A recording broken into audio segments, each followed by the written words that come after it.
구약적 예배와 신약적 예배, 육적 예배와 영적 예배에 대해서 설교를 할 건데요. 오늘은 이 책, 케네스 해긴 목사님의 하나님의 계획과 목적과 추구라는 이 책의 내용을 가지고 중간중간 제가 읽고 또 풀어드리고 하는 형식으로 말씀을 드리도록 하겠습니다. 요한복음 4장 24절입니다. 다 같이 시작. 하나님은 영이시니 예배하는 자가 영과 진리로 예배할지니라. 한 번 더. 하나님은 영이시니 예배하는 자가 영과 진리로 예배할지니라. 아멘. 이 말씀은 아마 여러분들이 다 외우고 계시는 그런 말씀일 거예요. 하나님의 계획은 점진적입니다. 하나님의 계획은 구약에서 시작해서 신약 끝에 오면서 점점 더 분명해지고 명확해지고 온전해집니다. 이것은 대다수의 성경 신학자들이 동의하는 성경의 진리입니다. 이것은 인류를 위해서 천천히 일하시는 사랑에서 나오는 지혜, 하나님의 지혜입니다. R.T. 켄달은 이렇게 말했습니다. 하나님을 알아갈수록 그분께서 천천히 일하시는 것이 결코 우리에게 해로운 것이 아니며 결국은 우리를 위한 것임을 이해하게 될 것이다. 구약은 약속된 메시아의 모형이고 그림자였습니다. 그리고 예수님의 대속의 신비를 신약 성경이 다 성취하시고 다 이루시고 온전케 하시고 완성하셨습니다. 점진적으로 하나님께서 일하신다는 거예요. 자, 오늘 이제부터 소개해드릴 내용은 케네스 해긴 목사님의 하나님의 계획과 목적과 추구라는 책의 내용임을 말씀드립니다. 이 책에서 해긴 목사님을 방문한 예수님은 구약적 예배와 신약적 예배의 차이점에 대해서 가르쳐 주셨고, 신약 시대에 하나님께 어떻게 예배해야 되는지를 구체적으로 설명해 주셨습니다. 물론 우리가 다 알아요. 영과 진리로 예배 드려야 한다는 이 구절도 우리가 다 알고 있고 들어왔고 그렇게 예배해야 된다는 걸 알아요. 그런데 구체적으로 그것이 어떤 것인지 오늘 설교하도록 하겠습니다. 오늘 설교를 통해서 여러분 안에 있는 패러다임의 대전환이 일어나기를 저는 바랍니다. 패러다임의 전환은요, 그냥 일어나지 않아요. 어느 정도 충격을 받으면서 일어납니다. 그냥 어떤 이론을 배웠다고 해서, 지식을 얻는다고 해서 패러다임이 쉽게 변하는 게 아니에요. 저 또한 오늘 내용을 깨달았을 때 상당한 충격을 받았습니다. 그리고 그것이 맞는지 성경적인지 받아들이는데 며칠이 걸렸어요. 깊은 고민의 시간이 있었고요. 고민이라기보다는 고뇌의 시간을 제가 며칠 동안 가졌어요. 근데 제가 아무리 봐도 이 책의 내용이 성경적이었기 때문에 제가 백기를 들고 이것을 쫓아갈 수밖에 없었습니다. 제가 그동안 치료해왔던 예배 형식의 어떤 부분이 잘못되었다는 것을 저는 깨닫고 충격을 받았습니다. 예배에 대한 패러다임을 바꿨어요. 저는 예배를 잘 드린다고 생각했어요. 이렇게 예배 드리는 게 맞다고 생각했어요. 성경적이라고 생각했지만 제가 어떤 부분은 비성경적인 부분이 있다는 걸 깨닫고 충격을 받았어요. 패러다임의 전환은 어느 정도 충격이 필요합니다. 우리가 기존에 알고 행하던 일을 멈추고 패러다임의 전환이 일어날 때 충격을 받게 돼요.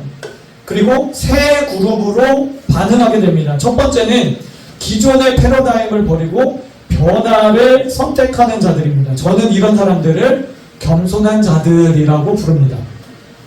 두 번째 그룹은 반목하는 자들입니다. 저는 이런 사람들을 종교적인 사람들이라고 명명합니다. 종교적인 사람이 되면 안 돼요. 세 번째, 무엇이 진리인지 알고 깨달았지만 움직이지 않는 사람들. 이런 사람이 돼서도 안 됩니다. 저와 여러분들은 모두 첫 번째 사람이 되어야 됩니다. 그렇게 되시길 예수님의 이름으로 축복합니다. 아멘. 어린아이와 같이 순수하고 깨끗한 마음을 가질 때 이런 겸손한 사람들이 될 수 있어요. 여러분, 교회 역사 가운데도 이랬죠. 종교개혁이 일어날 때 거기에 반목하는 사람이 있는가 반면에 저것이 성경적이다 하고 목숨을 걸고 따라갔던 사람들이 있어요. 웨슬리의 그 구원론이 성경의 구원론이 웨슬리에 의해서 다시 재조명될 때 그것에 목숨을 걸고 그것을 따라간 사람이 있고요. 은사운동, 치유운동이 일어날 때 모진 핍박 속에서도 그것을 꿋꿋이 쫓아갔던 사람들이 있어요. 하나님의 새로운 물결은 그것을 적극적으로 받아들이고 어린아이와 같은 심령으로 받아들이는 사람들에 의해서 변화의 시대를 맞이했습니다. 아멘. 네, 그런 사람이 되시기 바랍니다. 믿음의 분량과 여러분들의 그 신앙의 경륜이 조금씩 차이가 있겠지만 오늘 다른 날보다 더 받아들일 수 있는 폭넓은 마음으로 진리를 따라가시기를 예수님의 이름으로 기도합니다. 제가 설교 본격적으로 시작하기 전부터 왜 이렇게 이런 것들을 강조하는지 여러분들이 이제 알게 될 거예요. 자, 케네스 에겐 목사님 책, 이 책의 107페이지에 보면 제6장 예배 순서의 변화에서 이런 간증이 나옵니다. 1987년 7월 예수님의 방문에서 주님은 구약과 신약의 예배의 형태가 점진적으로 변하는 모습에 대해서 보여주셨습니다. 예수님은 요한복음 4장으로 나를 인도했습니다. 요한복음 4장은 예수님이 사마리아를 지나는 중 수가성 야곱의 우물에서 잠시 머물렀을 때 일어난 일을 서술하고 있습니다. 한 여인이 물을 길러 왔을 때 예수님은 그녀에게 물을 조금 줄 것을 요구합니다. 사마리아인은 다른 민족과 섞인 혼혈 유대인입니다. 유대인과 사마리아인 사이에는 인종이 다른 것뿐만 아니라 하나님을 예배하는 것도 달랐습니다. 그 여인이 우리 조상은 이 산에서 예배하였는데 라고 하는 말은 구약의 모세오경에서 가르치고 있는 중요한 산인 그리심산을 말하고 있습니다. 사마리아 사람들은 그리심산이 예배하는 가장 적합한 곳이라고 생각했습니다. 그래서 예수님 당시도 사마리아인들은 이 산에서 예배했던 것입니다. 그러나 유대인들은 예루살렘 성전을 하나님을 예배하는 곳으로 정해놓았습니다. 솔로몬이 그곳에 성전을 짓고 그 성전에 하나님의 영광이 구름처럼 임하면서 그곳이 예배에 합당한 곳이라고 정해진 것입니다. 예수님의 대답은 예배의 질서와 의미가 변했기 때문에 사마리아인의 그리심산도 유대인들의 예루살렘도 다 틀렸다는 것이었습니다. 요한복음 4장 21절에서 24절 예수께서 이르시되 여자여 내 말을 들으라. 이 산에서도 말고 예루살렘에서도 말고 너희가 아버지께 예배할 때가 이르리라. 너희는 알지 못하는 것을 예배하고 우리는 아는 것을 예배하노니 이는 구원이 유대인에게서 남이라. 하나님께 참되게 예배하는 자는 영과 진리로 예배할 때가 오나니 곧 이때라. 아버지께서 자기에게 이렇게 예배하는 자를 찾으시느니라. 하나님은 영이시니 예배하는 자가 영과 진리로 예배할지니라. 예수님이 나를 방문하시면서 내게 말씀하셨습니다. 정말로 그녀는 그것을 알고 싶어 했다. 그녀는 내게 물었지. 누가 옳은 것입니까? 유대인인가요? 사마리아인인가요? 나는 이렇게 대답했다. 둘 다 틀린 것이다. 하나님을 예배하는 자가 영과 진리로 예배할 때가 온 것이다. 예수님의 사역에는 영과 진리로 예배할 때가 아직 오지 않았습니다. 사실 구약의 조상들은 하나님을 영으로 예배할 수 없었습니다. 이게 중요해요. 사실 구약의 조상들은 하나님을 영으로 예배할 수 없었습니다. 왜냐하면 그들은 우리들이 아는 것 같은 성령님을 알지 못했습니다. 오직 왕이나 제사장이나 선지자 혹은 특별한 일로 하나님께 부름을 받은 자들만 브살렐과 오홀리압처럼 특별한 자들에게만 성령이 임했죠. 하나님의 임재가 함께했습니다. 당시의 백성들에게는 절대로 성령의 기름 부으심이 주어지지 않았습니다. 그리고 구약의 이런 기름 부으심은 신약에서 말하는 거듭난 우리 안에 거하시는 성령님과 전혀 다릅니다. 구약에서는 하나님을 믿는 사람들 안에는 하나님의 영이 거하시지 않았습니다. 이것이 하나님의 임재가 있던 예루살렘 성전에 1년에 한 번씩 꼭 가야만 했던 이유입니다. 그러나 신약에서는 사람들은 우리가 하나님의 영이 거하시는 집이 되었습니다. 믿는 사람들은 하나님의 성전입니다. 예수님 자신이 새로운 예배의 질서를 일으키고 계신 것입니다. 변해야 할 때가 다가오므로 예수님은 유대인이나 사마리아인들의 예배가 옳다고 하실 수 없었던 것입니다. 사람이 하나님을 예배하는 방법이 구약에서 신약으로 변하는 때가 된 것입니다. 예수님은 새로운 언약과 새로운 예배의 방법을 제시하셨습니다. 하나님의 성령이 우리 안에 거하심으로 사람이 하나님을 영으로 예배할 수 있는 때가 된 것입니다. 여기까지는 여러분들이 신앙생활을 어느 정도 한 분이라면 다 잘 알고 있을 내용입니다. 자, 정리해보면 하나님은 점진적으로 일하신다. 구약은 모형이고 그림자이고 신약으로 넘어오면서 분명해지고 온전해집니다. 구약 예배와 신약의 예배는 다른데 그 기점이 되는 분이 바로 예수님이시다. 그래서 예수님은 사마리아 여인에게 이제 곧 성령님이 믿는 자들 안에 오실 거기 때문에 그리심산이나 예루살렘 성전 같은 공간이나 장소가 중요한 것이 아니다. 영과 진리로 예배드리는 신약적 예배로 변화되었다. 구약적 예배는 몸으로 행하는 방식이 중요했는데, 왜냐하면 성령님이 사람들에게 임하시지 않았기 때문에. 신약적 예배는 성령의 임재 안에서 영으로 드리는 것으로 변화되었다. 예배에 대한 패러다임이 바뀌었다. 이렇게 말씀을 하고 계신 거예요. 계속해서 이 책의 내용을 소개해 드리도록 하겠습니다. 우리는 구약에서 백성들이 하나님 앞에서 온 힘을 다하여 예배했다는 표현을 찾아볼 수 있습니다. 이것은 그들의 예배가 육신의 하나였기 때문에 온 힘을 다한 것입니다. 그들은 하나님의 영을 가지고 있지 않았습니다. 그들은 영으로 하나님을 예배할 수 없었습니다.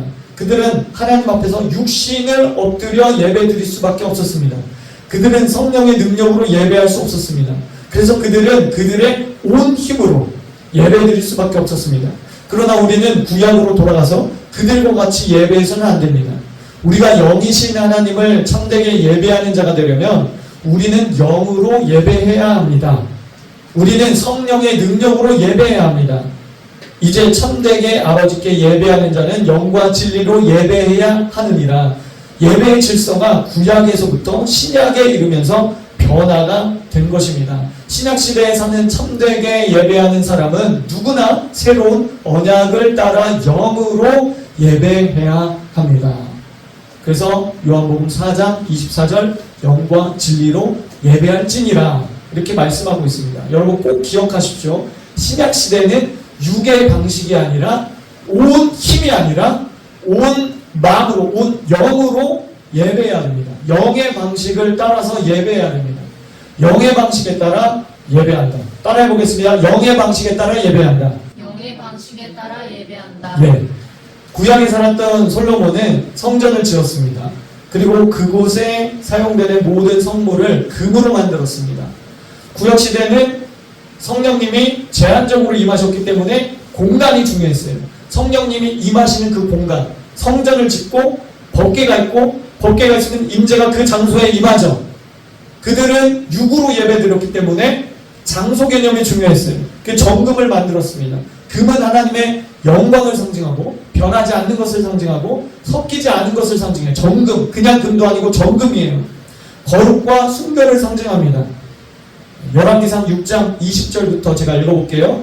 그 내소의 안은 길이가 20규빗이요 너비가 20규빗이요 높이가 20규빗이라 정금으로 입혔고 백향목 제단에도 입혔더라. 솔로몬이 정금으로 외소 안에 입히고 내소 앞에 금사슬로 건너지르고 내소를 금으로 입히고 온 성전을 금으로 입히기를 마치고 내소에 속한 제단의 전부를 금으로 입혔더라. 28절 그가 금으로 그룹을 입혔더라. 30절 내외 성전 마루에는 금으로 입혔더라. 솔로몬의 성전은 온통 금.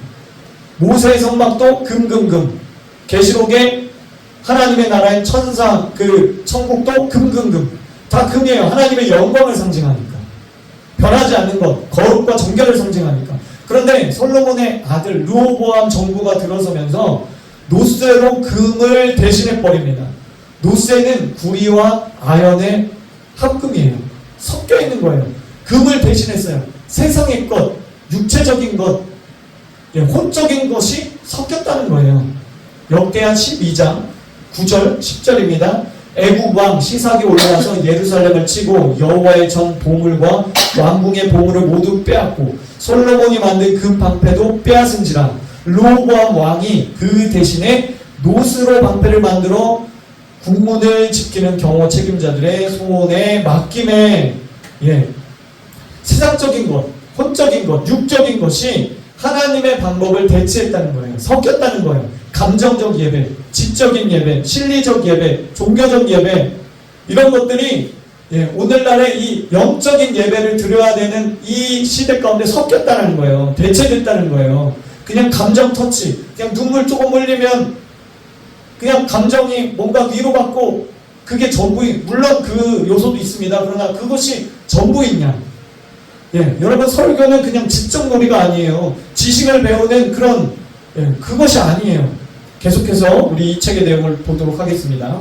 환상 중에 예수님과 내가 많은 사람들 위해서 이야기하고 있는 동안 예수님은 이렇게 말씀하셨습니다. 은사주의 물결이 일어나는 동안 기독교인들이 세상의 노쇠로 하나님의 전에 금짓기를 대신하여 들어왔구나. 이것은 학금이다. 이것은 순수한 것이 아니다. 그러므로 나는 내 백성을 온전히 축복할 수가 없다.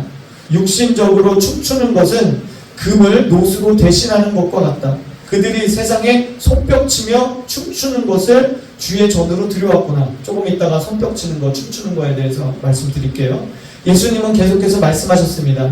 신약시대로 들어오면서 모든 찬송과 경배는 영으로 해야 하는 것이란다.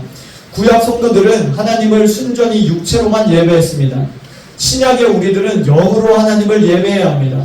그러므로 우리는 다시 구약으로 돌아가서 그들이 하던 대로 해서는 안 되고 그들의 예배 형식을 그대로 따라 해서도 안 됩니다. 어떤 사람이 이런 말을 할 수도 있습니다.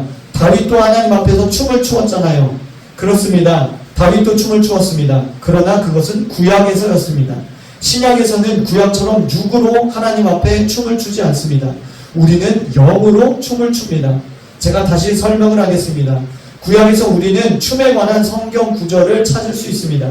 예를 들어서 시편 149편 3절은 춤추며 그의 이름을 찬양하며 소고와 수금으로 그를 찬양할지어다 라고 말했습니다. 시편 150편 4절에도 춤에 대한 구절이 있습니다. 소고치며 춤추며 찬양하며 현악과 퉁소로 찬양할지어다. 또 다윗은 여호와 앞에서 힘을 다하여 춤을 추었습니다. 바지가 벗겨질 정도로 춤을 췄죠. 다윗이 성령으로 춤을 추었다고 했습니까? 아닙니다. 다윗은 주님 앞에서 그의 힘을 다하여 춤을 추었습니다. 예수님은 내게 말씀하셨습니다. 다윗은 주님 앞에서 그 힘을 다하여 춤을 추었다. 누구의 힘으로 춤을 추었나요? 다윗의 힘입니다. 구약에서 하나님 앞에서 힘을 다해 춤을 추는 것은 그들의 예배의 모습이었습니다. 교회의 머리이신 예수님이 나에게 이렇게 말씀하셨습니다. 신약시대에서 하나님 앞에서 육으로 춤을 추는 것은 성경적이 아니다. 영으로 춤추는 것은 성경적이다. 주님은 내게 예배에서 육신으로 춤을 추는 사람들에 관한 말씀을 하셨습니다. 저들은 나의 자녀들이고 나는 저들을 사랑하기 때문에 나는 저들을 축복하고 싶다. 그러나 내가 저들을 축복하는 것은 일반적이고 제한적일 뿐이다. 저들은 나의 온전한 축복을 받을 수 없다. 여러분 패러다임의 전환이 오고 계십니까? 네, 오고 계세요? 우리는 신약시대에 살고 있어요. 우리는 영과 진리로만 주님 앞에 예배 드려야 됩니다. 제가 어노인팅 사역할 때 예배 인도자 학교 이런 걸 하거든요. 이런 거 하는데 거기 이제 강사님이 앞에서 열정적으로 점프하면서 춤추면서 찬양하는 형제에게 다가가서 마이크를 댔습니다. 형제님 이 찬양할 때 왜 점프를 하셨습니까? 질문했어요. 이 형제의 대답이 너무 재밌어요. 이 찬양 그냥 점프하는 곡인데요. 그 말을 듣고 청중들이 자지러지게 다 웃었습니다. 여러분 이것은 단지 음악에 우리 육체가 반응하는 거예요. 영적인 예배가 아니에요. 찬양 중에 춤추거나 점프할 때는 성령 안에서 성령으로 춤추어야 됩니다. 성령 안에서 춤추는 건 괜찮아요. 점프하는 건 괜찮아요. 그런데 우리가 음악에 취해서 신나는 음악이 나오니까 춤을 추고 점프하는 것은 육적인 예배입니다. 또 교회에서 청년들이 워십이라는 걸 하죠. 안무를 배워서 하는 그런 춤을 발표를 합니다. 신학적인 경배의 모습이 아닙니다. 이거는 육으로 배워서 하는 거기 때문에 영의 예배가 아니에요. 발레를 하듯이 일명 몸찬양을 하는 것도 죄송하지만 신약시대의 예배의 모습과 거리가 멉니다. 여러분 충격을 받고 계세요? 그러나 패러다임의 전환이 오고 계세요? 주님은 그들의 춤과 마음과 봉사를 받으세요. 그들을 사랑하십니다. 그것은 죄가 아닙니다. 그러나 온전히 그 은혜 가운데 거할 수 없어요. 축복 안에 들어갈 수 없습니다. 왜냐하면 성경적이지 않기 때문에. 성경적이지 않다는 것은 신약적이지 않기 때문에. 워십을 하는 분들은 화려한 의상과 퍼포먼스를 행합니다. 이것은 육으로 행하죠. 안무를 짜서 육으로 발표를 하는 거예요. 발레 같은 몸 찬양을 하시는 분들은 대다수가 날씬한 분들이에요. 뚱뚱하신 분들 봤어요? 이들은 사람 앞에 보여지는 것에 대해서 신경을 쓰지 않을 수가 없습니다. 그렇기 때문에 육적인 예배로 흘러갈 수밖에 없어요. 그러나 성령 안에서 춤추는 모습을 보면 여러분 보셨나요? 예, 외적으로 상관없이 너무나도 아름다워요. 너무나도 아름다워요. 그 사람이 뚱뚱하건 아니면 나이가 드셨건 너무나도 아름다워요. 여러분 이 기준으로 본다면 죄송한 얘기지만 성가대도 신약적 예배와 거리가 멉니다. 충격적이죠? 충격적이어도 할 수 없어요. 신약적 예배가 아닙니다. 그건 영의 찬양이 아니기 때문에 익혀서 배워서 우리가 육적으로 현적으로 음악성으로 하는 거기 때문에 그건 오늘날의 영의 예배가 아닙니다. 또 이 기준대로라면 사람들 앞에서 찬양곡을 발표하는 CCM도 신약적 예배가 아니에요. 죄라는 말이 아니에요. 신약적 예배가 아니라는 뜻입니다. 이것은 단지 기독교 문화예요. 영화나 뮤지컬이나 콘서트나 음악회처럼 기독교 문화인 거지 이것이 예배가 될 수는 없습니다. 그들이 사람들 앞에서 감미로운 목소리와 멋있는 연주로 찬양을 연주한다 할지라도 듣는 사람들에게 어떤 위로와 감동과 기쁨을 준다 할지라도 그것은 신약적 예배가 아닙니다. 하나님을 사랑하는 그런 노랫말, 아름다운 노랫말을 말한다 할지라도 그것은 신약적 예배와 거리가 멀어요. 이것은 기독교 문화예요. 저는 학부 때 CCM을 전공했어요. 그러나 저는 진리만 쫓아가길 원합니다. 저는 바른 것을 쫓아가기를 원합니다. 그것은 기독교 문화이지 예배가 아니에요.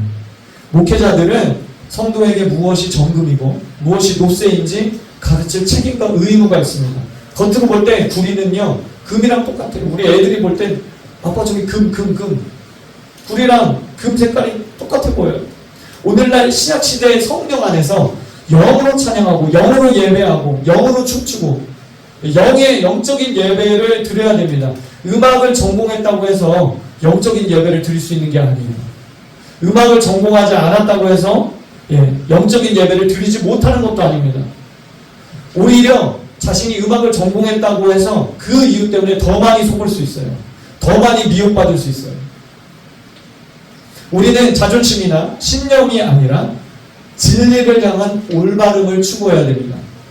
따라해 보겠습니다. 진리를 향한 올바름. 진리를 향한 올바름. 아멘. 아멘. 우리는 정금의 예배를 드려야 됩니다. 정금 같은 예배를 드려야 돼요. 여러분 이제 패러다임의 어떤 전환이 오고 계시죠? 이제 더 충격적인 내용으로 좀 넘어가도록 할게요. 손뼉 치는 것에 대해서 패러다임의 전환이 필요합니다. 여러분 마음에 들을 준비가 되셨어요? 제가 이것 때문에요 며칠을 고뇌하고 고민했었어요. 근데 아무리 봐도 이게 성경적이에요. 제가 쫓아갈 수밖에 없었습니다. 계속해서 이 책의 내용을 소개해 드리도록 하겠습니다. 나는 7월 16일 아침에 성령에 사로잡혀 있었고 나는 예수님을 보았습니다. 마치 당신이 내 앞에 있을 때 내가 당신을 보듯이 나는 예수님을 분명하게 보았습니다. 나는 그분과 털사 컨벤션 센터 위에 올라가서 다음 주일 7월 20일부터 시작하는 캠프 미팅을 내려다보고 있었습니다. 나는 내 눈앞에서 찬양 예배가 진행되는 것을 보았습니다. 내가 보고 있는 동안 예수님은 설명을 하셨습니다. 사람들은 모두 손뼉을 치고 있었습니다. 예수님은 내게 놀랄만한 말씀을 하셨습니다. 내가 하는 말을 잘 듣고 오해 없으시길 바랍니다. 저 손뼉 치는 것은 찬양도 아니고 경배도 아니다. 손뼉 치는 것은 박수 치는 것일 뿐이다. 예배 중에 사람들이 손뼉 치는 것 때문에 간혹 영적인 말씀을 놓치고 하나님의 영이 우리에게 하시려는 것을 놓친 기억이 있지만 그것에 대해서 그 누구도 말하는 것을 들어본 적이 없었기 때문에 예수님이 그렇게 말씀하셨을 때 나는 큰 충격을 받았습니다. 저와 여러분도 지금 충격을 받았어요. 예수님은 손뼉 치는 것은 박수 치는 것일 뿐이다 라고 말씀하셨어요. 그리고 그것은 찬양도 아니고 경배도 아니라고 말씀하셨어요. 그러면 손뼉 치는 것이 무엇이고 사람들이 언제 손뼉을 칠까요? 여러분 우리는 단 한 번도 구체적으로 성경적으로 손뼉 치는 것에 대해서 따져보고 생각해 본 적이 없는 것 같아요. 사람들이 손뼉을 칠 때는 기쁜 일이 있거나 상대를 축하할 때, 또 어떤 사람을 환영할 때 손뼉을 칩니다. 또는 어떤 사람의 말에 강하게 동의할 때 박수를 칩니다. 즉 손뼉 치는 것은 기분을 나타내는 표현입니다. 감정을 밖으로 표출하는 표현이에요. 행위예요. 하나님을 찬양하거나 경배하는 것이 아니라 우리의 감정을 표출하는 표현입니다. 자, 계속해서 이 간증을 소개해 드리도록 하겠습니다. 그때 주님의 방문에서 예수님은 손뼉 치는 것을 성경적으로 보여주시며 말씀하셨습니다. 신약에서는 한 군데도 손뼉 치는 성경 구절이 없다. 시편 47편 1절은 이와 같이 말씀합니다. 너희 만민들아 손뼉을 치고 즐거운 소리로 하나님께 외칠지어다. 이 구절에서 손바닥을 치는 것은 승리의 감정을 말하고 있는 것이지 찬양의 형태가 아닙니다. 이것이 주님 앞에서 손뼉 치는 것을 언급한 유일한 구절입니다. 더구나 이것은 구약에 있었습니다. 그리고 파도와 홍수가 손뼉을 친다고 하는 구절도 있지만 이것은 비유적으로 말하는 것입니다. 왜냐하면 이것들이 손을 가지고 있지 않으니까요. 비유적인 것이죠. 모든 나무가 손뼉을 칠 것이며 라는 구절도 마찬가지입니다. 예수님은 내게 말씀하셨습니다. 신약에서 손뼉을 치는 것에 대한 구절이 하나도 없다. 그러나 예배드릴 때 손을 드는 것은 신약 성경에 기록되어 있다. 사실 신약 성경에서 우리의 손을 어떻게 들라는 지시는 나와 있지 않으며 들라고 말씀합니다. 디모데전서 2장 8절 그러므로 각처에서 남자들이 분노와 다툼이 없이 거룩한 손을 들어 기도하기를 원하노라. 기도는 하나님과 교제하는 것입니다. 찬양과 경배는 또 하나의 기도의 형태입니다. 따라서 이 구절을 거룩한 손을 들어 경배하기를 원하노라고 번역해도 무방합니다. 세상 사람들이 박수를 치고 손뼉을 치지만 그들이 손을 들고 찬양하고 축하하는 것은 볼 수 없습니다. 예수 그리스도의 몸된 교회에서는 거룩한 손을 들고 주님을 찬양해야 합니다. 예수님은 제게 말씀하셨습니다. 세상은 손뼉을 친다. 성도는 찬양한다. 그리고 이렇게도 설명하셨습니다. 너는 아니 컴컴한 곳, 클럽, 술집 등등을 지나가며 안에서 무엇을 하는지 들여다보아라. 안에서는 옷을 벗고 춤을 추는 쇼를 보면서 그들이 좋아서 손뼉을 치는 것을 볼 것이다. 또는 스포츠 경기를 보면서 손뼉을 치기도 한다. 그리고 정치적인 모임에 가서도 어떤 정치인이 나와서 연설을 할 때 사람들이 동의하면서 그들은 손뼉을 친다. 그러나 이런 모든 곳에서 손을 드는 것을 본 적은 없을 것이다. 예수님이 내게 말씀하셨습니다. 목사들은 교인들에게 조금씩 성령의 역사에 대해 가르쳐서 그들이 성령의 흐름에 동승할 수 있고 언제 조용해야 하는지를 알 수 있도록 가르쳐야 한다. 교인들을 나무라거나 부정적인 방법으로 훈련하지 말고 성령님의 나타나심이 있을 때 조용해야 하도록 그들을 가르쳐야 한다. 목사들은 그들이 듣고 성령님이 말씀하신 뒤에 그들의 손을 들어 나를 찬양하게 해야 된다. 너희들이 나를 정말로 바르게 찬양하고 예배하는 일을 잘 배우고 실천할 때 너희 가운데 더 강력한 성령의 임재하심을 경험할 것이다. 여러분 다소 충격적이지만 절대 동의가 되시죠? 항상 다수의 의견이 성경적인 것이 아닙니다. 수백 년 동안 그런 방식으로 우리가 살아왔다고 해서 그것이 성경적인 것도 아닙니다. 성경적이어야 성경적인 거예요. 손뼉을 치는 것에 대한 가이드를 드리겠습니다. 교회 와서 찬양할 때 여러분 그럼 손뼉 치면 안 되나요? 손뼉 치는 것에 대해서 가이드를 드릴게요. 손뼉 치는 것 자체가 잘못된 것은 아닙니다. 죄가 아닙니다. 왜냐하면 우리의 감정을 표현하는 거기 때문에. 우리는 지금 구약적 예배냐 신약적 예배냐 하는 것을 계속해서 공부하고 있어요. 그리고 구약 무용론을 제가 주장하는 게 아니에요. 여기서 구약 무용론이나 구약 폐지론을 주장하는 것이 아니에요. 구약 성경을 다 없애버려야 된다. 그 얘기를 하는 게 아닙니다. 예배 형식이 변해왔다는 것을 말씀하고 있는 거예요. 구약 시대는 성령님이 특정 사람들에게만 제한적으로 임하셨기 때문에 사람들은 온 힘을 다해서 몸으로 춤을 추고 온 힘을 다해서 엎드려서 주님을 경배했어요. 그리고 그 임재가 있는 어떤 장소로 자신의 몸을 이동시켜야만 했어요. 그리고 손뼉을 치고 소리를 지르고 춤을 추면서 자신의 감정을 온 힘을 다해서 그 예배 표현을 주님 앞에 드려야만 했어요. 그런데 오늘날 신약시대는 영과 진리로 성령의 기름 부심 안에서 예배 드려야 됩니다.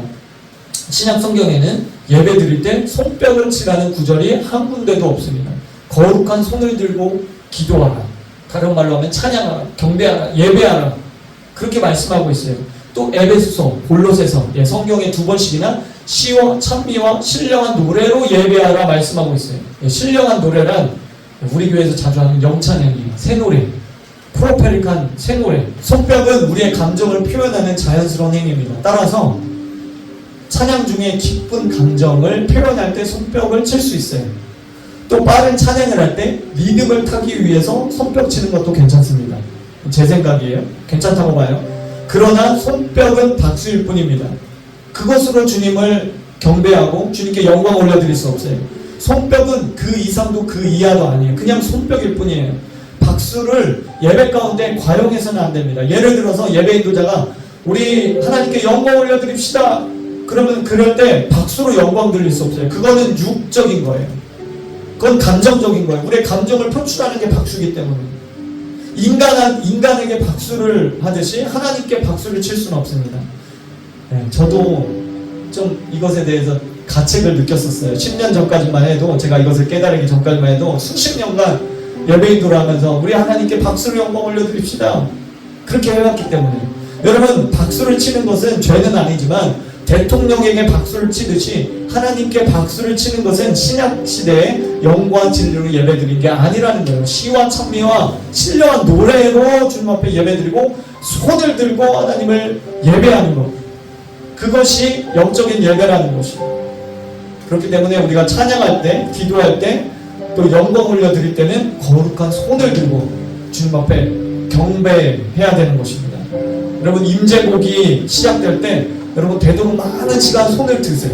예배 인도자가 손 들고 찬양합시다 하기 전에 여러분들이, 그것이 신약시대의 예배인 거예요. 하나님이 기뻐하시는 예배인 것입니다. 기름 부심이 오는 예배인 것이에요. 이것이 영과 진리로 예배드리는 것입니다. 또 어떤 분들은 통성기도할 때 박수 치는 분들이 있어요. 제가 그랬어요. 뭔가 그 기도 모임에 기도를 끌어올리기 위해서 막 통성기도할 때 막 박수 치면서 뭔가 분위기를 막 고조시키는, 육적인 거예요. 혼적인 거예요. 영의 예배가 아닙니다. 또 어떤 분들은 느린 곡을 부를 때 승리하리라, 돌파하리라 이런 거 찬양할 때도 뭔가 막 무릎을 치고 박수를 칩니다. 이런 것도 고치셔야 됩니다. 또 안수기도 할 때 일부러 쓰러지거나 기도자가 힘을 줘서 쓰러뜨리려고 하면 안 됩니다. 저는 이거 또 다른 종교의 영이라고 생각해요. 여러분, 기도할 때 절대로 쓰러지지 마세요. 일부러 쓰러지지 마세요. 차라리 기도가 시작되면 이렇게 눕는 건 괜찮아요. 이렇게 육체를 평안히 해서 하나님의 그 평안 가운데 이렇게 눕는 건 괜찮은데, 기도받을 때 다른 사람 쓰러진다고 일부러 쓰러지지 마세요. 내가 쓰러져야 뭔가 영적으로 보여야 된다는 그런 강박관념에서 벗어나십시오. 여러분, 이거는 미혹입니다. 그리고 깊은 임재 가운데 잠잠을 질 때가 있어요. 그럴 때는 예배 인도자가 멘트를 하면 안 돼요. 성령님이 터치하시도록 사람의 말을 하면 안 되는 거예요. 그러니까 자신이 말할 때가 있고 침묵할 때를 아는 인도자가 좋은 인도자예요. 막 멋있는 멘트를 하고 뭔가 막 찬양 멈추고 자기가 막 설교하듯이, 그거 별로 좋은 게 아닙니다. 목소리가 좋고 음악을 잘하고, 그게 좋은 인도자가 아니라 임재 안으로 회중들을 끌고 들어갈 수 있도록 인도하는 거, 그 임재 안으로 밀어넣을 수 있는 그 인도자가 좋은 인도자예요. 찬양 중간중간에 침묵하는 것, 그것을 배우십시오. 우리 한국 사람들 침묵한 거 잘 못하잖아요. 찬양 중간중간에 가만히 있기가 좀 어색하잖아요. 근데 여러분, 그것을 훈련을 하셔야 됩니다. 또 통성으로 기도할 때가 있고요, 잠잠히 기도할 때가 있고요, 완전히 우리 생각까지도 빈 마음으로 그냥 침묵하고 주님이 하시도록 가만히 임재 안에 머무를 때가 있어야 됩니다. 이것들을 여러분들이 스스로가 잘 캐치하시고 훈련하셔야 돼요. 성령님이 사람들에게 이렇게 터치하실 때는 침묵하면서 거룩한 손을 들고, 때로는 무릎을 꿇고 엎드리는 것도 소킹하는데 도움이 될 수 있습니다. 우리가 실제적으로 우리 한번 해볼게요. 일사도로만 우리 반주가 계속하고 있고, 우리 먼저 손을 들고요, 그리고 임재 가운데 여러분 아무 기도도 하지 마시고 조용히 하세요. 하나님의 임재를, 그 사랑의 임재 가운데 두 손을 들고 경배하십시오. 그리고 인도자가 새 노래를 시작하면 시와 찬미와 신령한 노래를 시작하게 되면 여러분들이 영의 찬양을 하십시오. 새 노래예요. 어떤 누군가 아무도 작곡하지 않은 새 노래를 말하는 것입니다.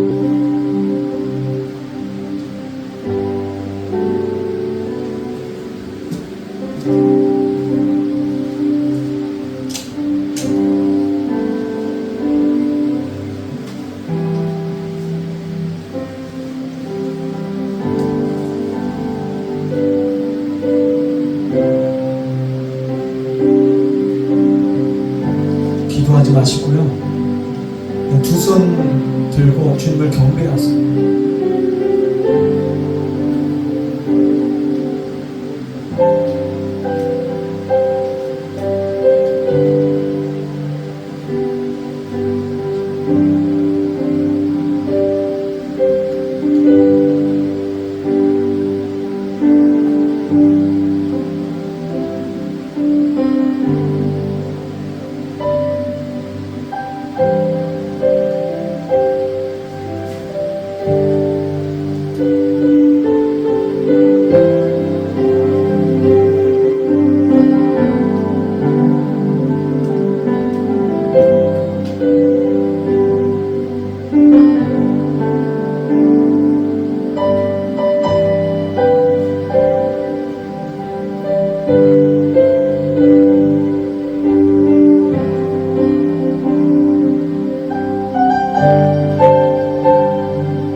영과 진리로 예배합니다. 시와 찬미와 신령한 노래를 주님께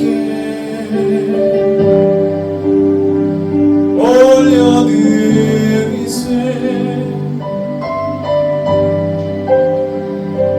신령한 노래 주 원해요. 더 원해요. 임재 안에서 주님을 보이라.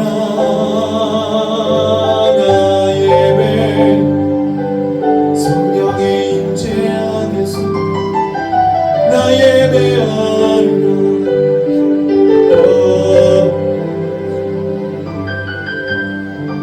거룩한 손 들고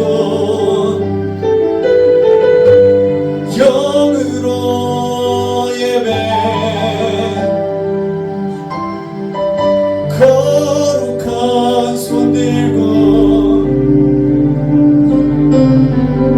영으로 경배.